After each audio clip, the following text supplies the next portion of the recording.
Hello, fellow researchers. Well, first, I want to apologize to you for my absence on the discussion board later this weekend. We actually moved into our new home over the weekend, and so I failed to get back on the discussion board. So I apologize for that. In looking over it today, I see that you guys have done a great job. Excellent, excellent conversation, excellent discussion posts, excellent comments, and even in places where you might disagree or challenge one another, how you've been respectful about that, and yet you don't fear back away from giving the exception or your point of view. So excellent work on that.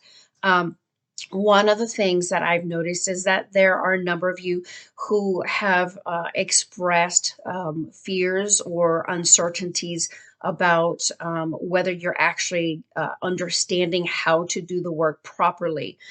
Remember again that this is basically a learning process. You are learning how to drive as you're driving across the United States. And so here you're learning how to do research. As you're actually doing the reading, you're trying to apply it.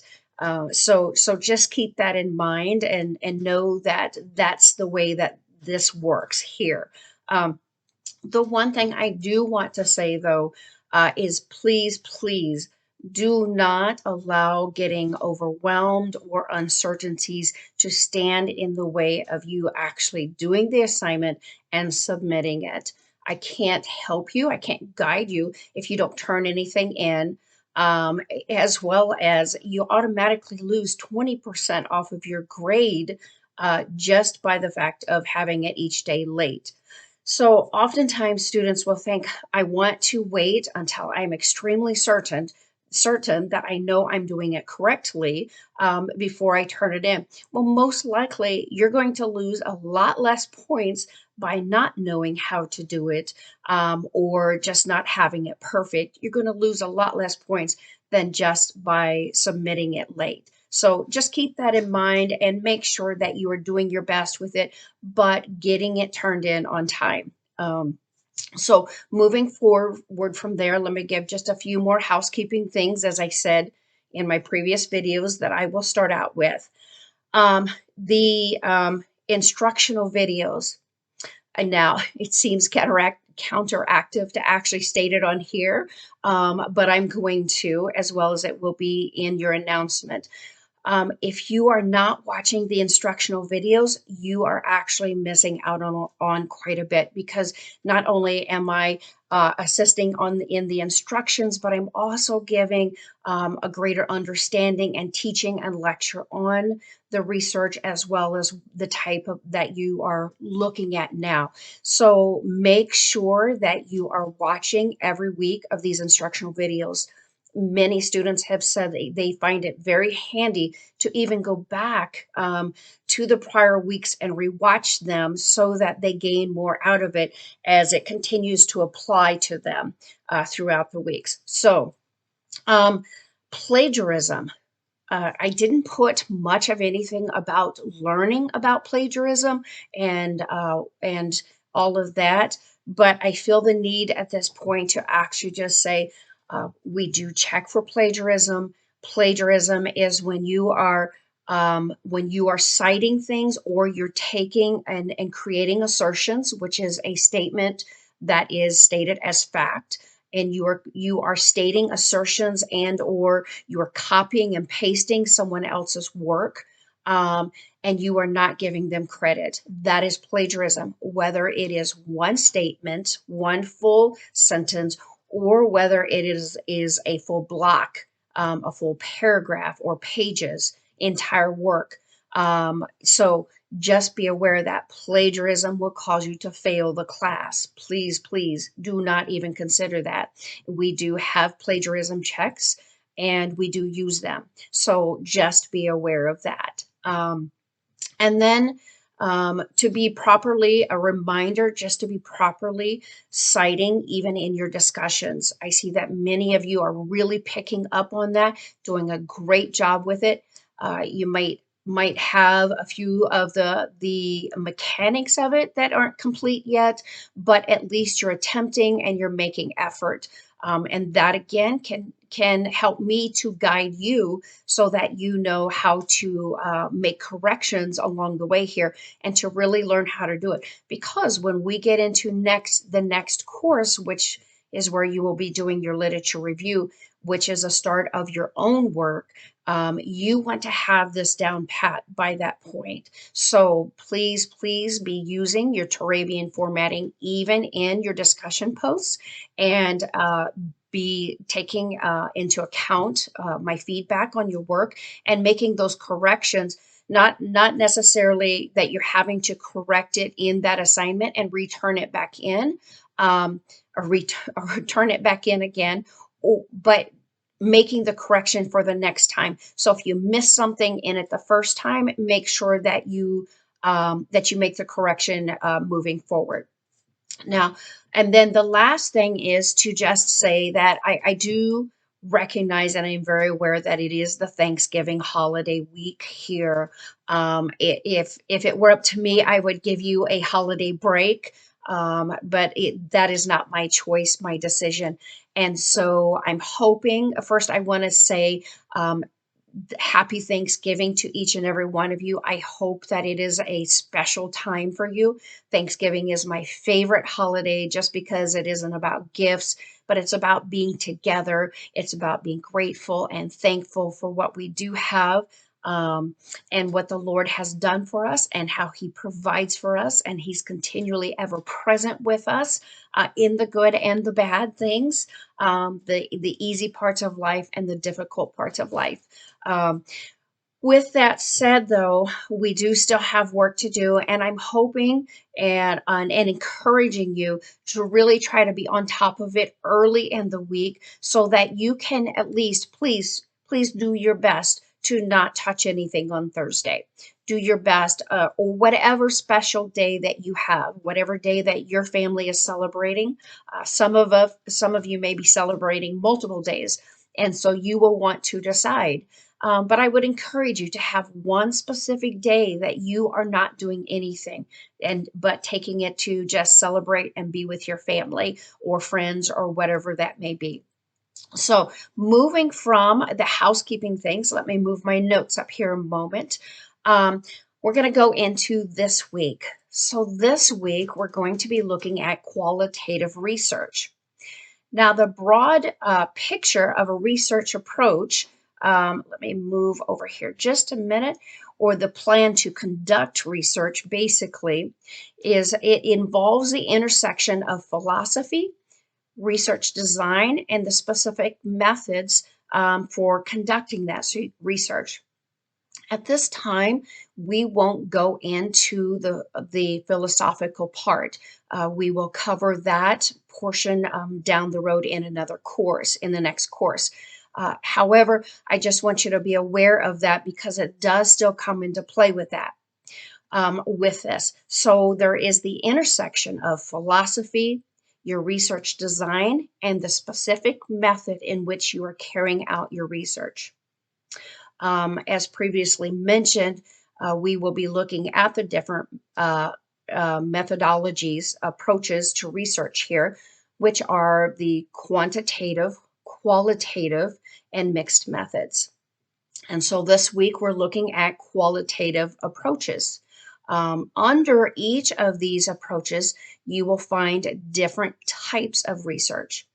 And so, such as under the qualitative research, we can find, say, ethnography, narrative researches, phenomenology, case studies, and so on.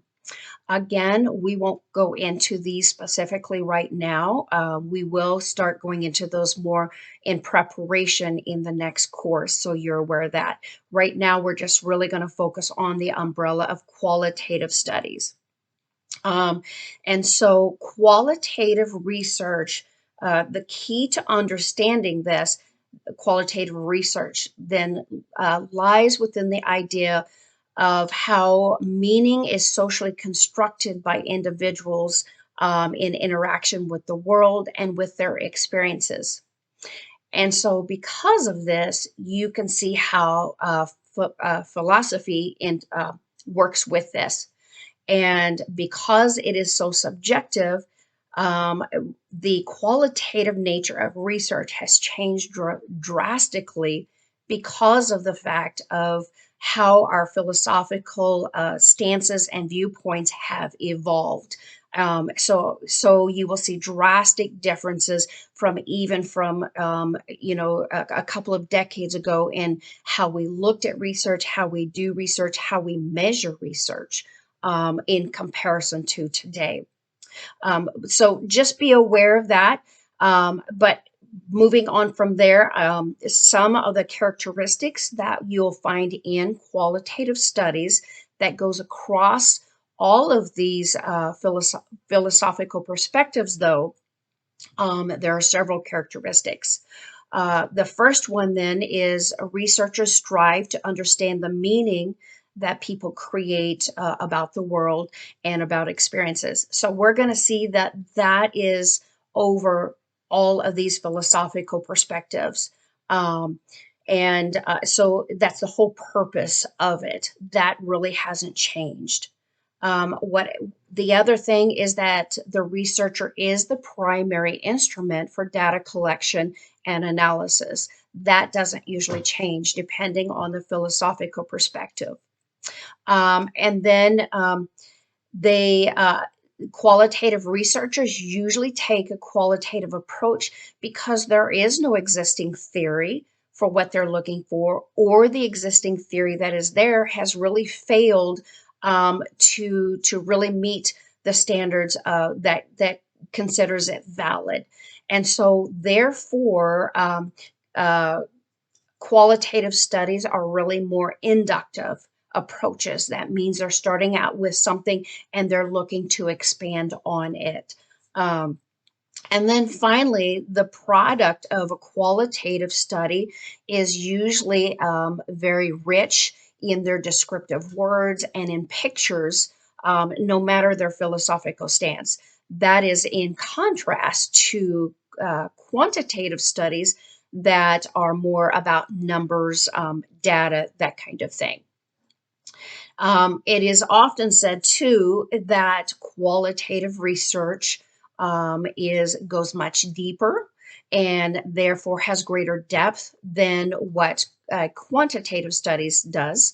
But qualitative studies cannot usually be generalized to a greater public the way that quantitative studies can be. So there are three main sources for qualitative data collection. Those are interviews, observations, and documentation. And we will go more into those later on as well. But for this week's work now, you will be creating a qualitative study. And basically, what you're going to do using the experimental design sample you had last week, you're going to go through the four main components, filling that out as you create your study. And then but this week you're then going to add in a section in your methodology on the ethical portion of that, of ethics, and what ethics would look like in your study. Um, when we look at ethics, my understanding is that each of you have had ethics somewhere along the way. So hopefully you have. If you haven't, please let me know. And then we can be sure to cover that more in depth. However, ethics, basically, we're going to look at three main things. That is assessing the potential for disrespect or harm done to others. And we want to minimize those as much as possible. At first sight, we usually don't think that we are doing anything that could create harm, for people. However, we have to think about it in terms of not only physical, but psychological, emotionally, socially, or it could be financially. There could be economic, there could be legal risks. So we have to take all of those into consideration when we're considering research. The next is that we want to identify possible benefits to participants and others. So, really, the whole purpose of our research is that we want to look at what is the benefit of this? How will it benefit others? How will it benefit the participants? What they may gain out of it, and or others in society. Now we know that we might think, well, they're going to benefit by the research that I've done and what I will gain out of that. And no doubtedly, undoubtedly they will. But oftentimes that isn't in the immediate. So we also look at then what are some other ways that they gain benefits? Maybe it's relationship with you. Maybe it's relationship with others. Maybe it sometimes, and I'm not saying that you want to do this. I don't encourage this as a student researcher. I've had students do it, but I don't necessarily encourage it. Sometimes there's a financial gain. Um, where I had someone offer Starbucks gift cards for those who were willing to participate, that kind of stuff. So we want to look at what are the potential benefits. And then the last thing is we want to assess the implications of funding. So if there is needed funding for our research, then we need to look at whether, if we have the funding and it's from a certain organization or group, something like that, will they somehow be able to manipulate and control what types of outcomes and implications that you may come up with and how that's used. Um, then on the other side of that, the implications of lack of funding. What if funding is needed, but we can't come up with the funding? How will that hinder that? And so all of these things, when we look at ethics, we want to make sure that it is all done in the right way, that there's the least amount of harm, the most amount of good, and the least amount of bias and control that can be in the research study. So these are the ethics that you want to take into consideration as you are writing that portion for your qualitative study that you're creating this week. In preparation for this assignment, then, what I did was created a discussion post in which you will be going through a checklist that will help you to prepare for creating this assignment. If you have any questions on any of this, please let me know. Please do not wait until late in the week. Again, I want to remind you that if you wait until Sunday to ask me a question about the assignments, you most likely will not get a hold of me. I try to reserve this for my family time. I do check if an email comes through. I do check to make sure that it is not some urgent emergency thing. Um, and so beyond that, you probably won't get a hold of me before the assignment is due. So if you find that you do have a question Sunday, you can go ahead and send me the question, but know that I won't answer it. But still try your best to do the work and just turn it in. Even if you don't fully understand, even if you have questions, at least make an attempt and submit the work. You will do much better with it that way than holding off and not doing anything until you've heard from me. So, your second assignment, let me just cover that for just a moment. Your second assignment this week, you will start what's called an annotated bibliography. Now, I'd encourage you, one of the previous weeks, I can't remember which week, there's a little video on annotated bibliographies, things like that, of knowing what that is. Make sure that you're using Turabian formatting for it. But basically, what you're doing here is you are now starting to look through literature and find literature that will feed into your considered topic that you want to research. It can be on a more generalized area, but you want to be looking through this literature. You don't want to just find it and say, Okay, I have this list of these. So with each of these, the annotated portion then means that you have skimmed through it, and you're going to give a little bit of a description of what this piece of literature is about, but then you're also going to state how you believe that this specific piece of literature will assist you in the type of research that you want to do. Um, it does not have to be exact right now because obviously you're still exploring. And so, what that means in exploring means that you may, in the end, not use all of this literature. But by you skimming through this, you're going to begin to be building ideas and thoughts. You're going to be finding out what is the foundation of that house that's already been built. And that is the previous research that's been done and the literature that's out there on it.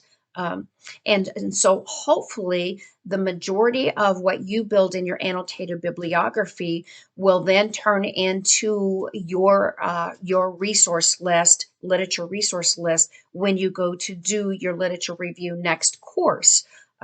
So this week you will need to have three plus sources, and then next week you have to have 6+ sources.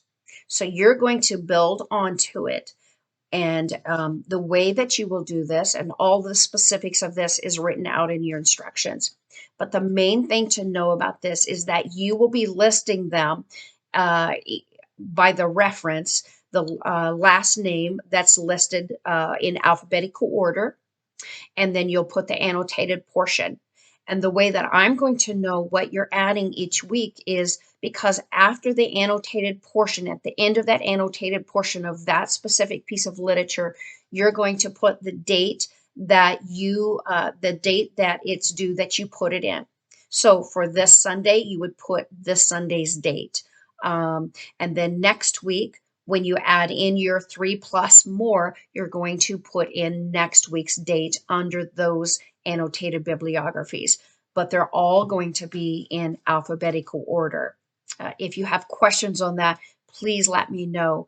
Um, Again, you don't have to have your topic completely narrowed down, just like a research question. You don't have to have that completely. This is going to help you to further explore, further identify, and further be able to come up with something that you know is maybe beginning to find a gap in the literature, and building on that. So that's the whole point of this. Again, you will be going into the Barkley Library for this. This week, you can just go into the different databases. You don't need to go into EBSCO this time, but go into the other databases that are available to you in the library. I think you'll find many of those. There are many, but the other ones that you will find those just as helpful, maybe more so, depending upon your topic and the concentration that you're in. So, um, other than that, I've been loving the discussion posts that you've had. I really enjoyed reading your interviews that you did. I think you did a great job on that. It sounds like all of you were excited about it and or at least learned from it and encouraged by it. I was greatly encouraged. So keep up the good work. If you don't have any questions, I will see you on the discussion board. If you have questions, feel free to either email me or look at the office hours and set up a time with me. Otherwise, have a great Thanksgiving and just be blessed, be safe, and just know that I'm thinking of you. So, God bless you.